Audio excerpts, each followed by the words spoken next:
Bonjour à vous, j'espère que vous allez bien. Aujourd'hui, je vais vous parler de l'alimentation et plus précisément des problématiques que j'ai pu identifier en termes d'alimentation.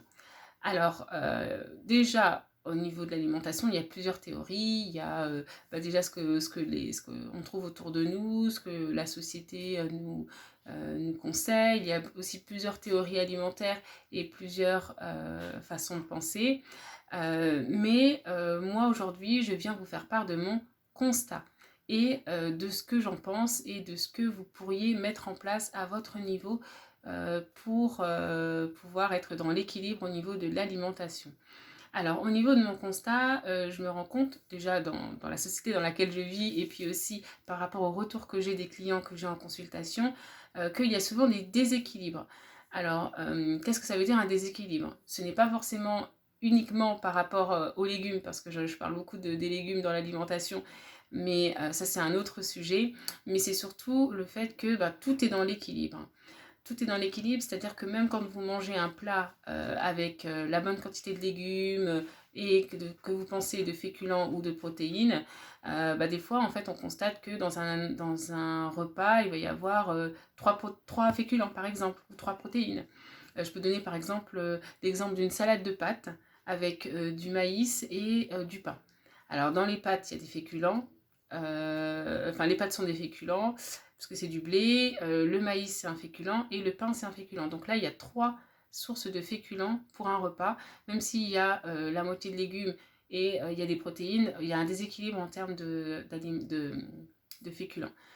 Au niveau aussi par exemple des protéines, je sais pas moi, il peut y avoir des plats avec une viande et puis avec du fromage aussi, avec des lardons en plus.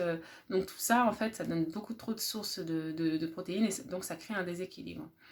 Au niveau de la variété aussi, il y a quelque chose à bien préciser parce que souvent on mange, question de facilité ou question de goût, on mange souvent les mêmes choses, donc au niveau de la variété, on ne peut pas avoir tous les apports nutritionnels nécessaires quand on fait ça.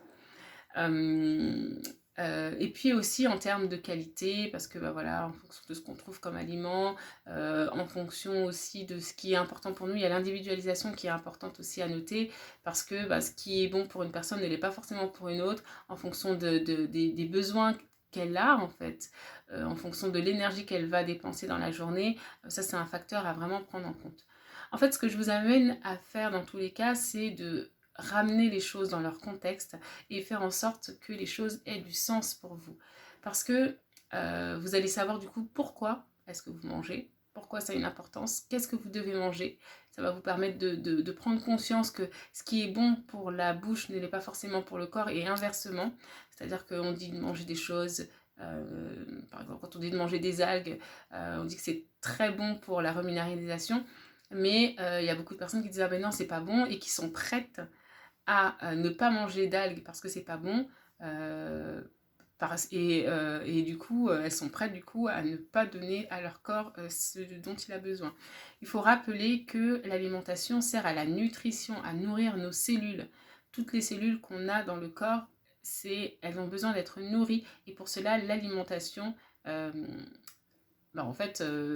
joue ce rôle puisque les aliments c'est la seule chose extérieure que l'on met dans le corps. Donc vous faites attention à votre environnement, vous faites attention aux choses que vous portez, mais faites attention aussi à ce qui rentre dans votre corps. Et informez-vous aussi. Parce que effectivement, je suis d'accord sur le fait qu'on n'est pas assez informé et que du coup, on est à écouter un petit peu toutes les théories qui sont présentées.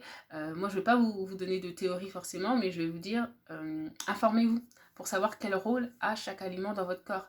Pour après pouvoir en conscience faire des choix. Dire, voilà, je vais manger ça, tel aliment ou pas tel aliment.